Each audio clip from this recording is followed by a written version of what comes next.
Qantas ने Bengaluru Sydney उड़ान शुरू की। दक्षिण भारत से ऑस्ट्रेलिया के लिए पहली सीधी उड़ान। क्वांटस घरेलू और अंतर्राष्ट्रीय सीईओ एंड्रू डेविड ने कहा कि उड़ानें पर्यटन और आर्थिक संबंधों और ऑस्ट्रेलिया और भारत के बीच अवसरों को बढ़ावा देंगी। हिजाब प्रतिबंध ने 17,000 लड़कियों को परीक्षा छोड़ने के लिए मजबूर किया। अधिवक्ता अहमदी ने बुधवार को हिजाब प्रतिबंध मामले में कर्नाटक हाई कोर्ट को बताया। अहमदी ने यह भी तर्क दिया कि मुस्लिम लड़कियों, जो पहले मदरसों तक ही सीमित थीं, ने हिजाब के साथ धर्मनिरपेक्ष शिक्षा में शामिल होकर रूढ़िवादिता को तोड़ा था, लेकिन सरकारी आदेश जीओ ने उन्हें उनसे दूर कर दिया। मदीकेरी काले जादू की रस्म के तहत एक महिला की हत्या करने के मामले में यहां की एक स्थानीय अदालत ने 4 लोगों को उम्र कैद की सजा सुनाई है। मदीकेरी में जिला सत्र न्यायालय ने फैसला सुनाया। मदीकेरी के पास बोईकेरी निवासी धरणी बोलवा एक स्वयंभू जादूगर कालिदास स्वामी उर्फ मोहम्मद इकबाल को शरण दे रहा था। राज्य सरकार ने आज विधानसभा को सूचित किया कि विजयनगर आयुर्विज्ञान संस्थान विम्स में 2 मरीजों की मौत बिजली की विफलता के कारण नहीं हुई थी। फिर भी सरकार ने कहा कि वह मौतों की जांच करेगी और कांग्रेस के विरोध के बीच विधानसभा को अपनी रिपोर्ट सौंपेगी, जिसमें बोम्मई प्रशासन पर लापरवाही का आरोप लगाया गया था, जिससे सदन में हंगामा हुआ।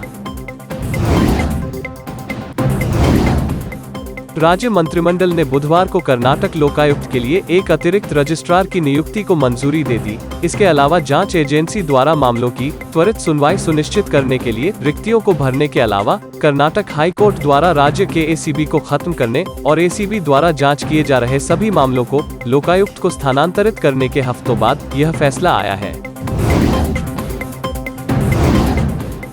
कर्नाटक हाई कोर्ट ने मंत्री डेवलपर्स के खिलाफ सीआईडी जांच पर रोक लगाई। याचिकाकर्ताओं ने धोखाधड़ी सहित अपने खिलाफ दर्ज आरोपों को चुनौती देते हुए हाई कोर्ट का दरवाजा खटखटाया।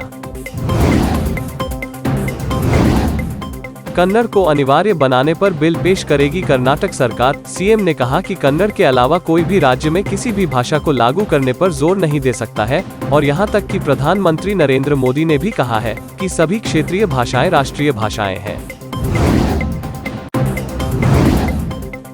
मनी लॉन्ड्रिंग मामले में प्रवर्तन निदेशालय ने कर्नाटक कांग्रेस प्रमुख डीके शिवकुमार को समन जारी किया है। ईडी के इस कदम पर प्रतिक्रिया देते हुए कांग्रेस के वरिष्ठ नेता, जो वर्तमान में राज्य में राहुल गांधी की भारत जोड़ो यात्रा के आगमन की व्यवस्था करने में व्यस्त हैं, समन के समय पर सवाल उठाया।